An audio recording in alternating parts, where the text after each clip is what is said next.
time at the ACE Center has been nothing short of memorable. As I've been here, I've grown in many ways from the amount of support from the teachers and the administrators. During high school, there are so many ups and downs as you learn who you are as a person. The ACE Center has been given to students as a place to consider and determine our future. It allows you to gain industry certifications even before graduating high school. If you ever decide to go to college, you gain the opportunity to advance quicker due to the college credits you can gain from the classes here. This facility now perfectly showcases to our community the unique opportunities that the ACE Center has to offer. The ACE Center at Highland Springs has always been a special place, and here are some interesting stats about our amazing staff. Out of 55 staff and 28 teachers, 10% of our teachers and staff members were students here at the ACE Center at Highland Springs in high school. 20% of our staff members went to a technical center in high school.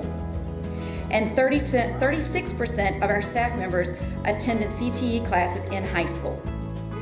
As Poet Matthews eloquently shares, and I think it's fitting to describe our CTE staff here, they can't promise sunshine every day, but they're going to stand beside these children no matter how hard the rain falls. And this is why we have such a phenomenal staff here at the ACE Center at Highland Springs. Thanks again to the ACE Center for providing me and other students with these wonderful opportunities to grow into adults. And thank you all for allowing me to speak here for you guys.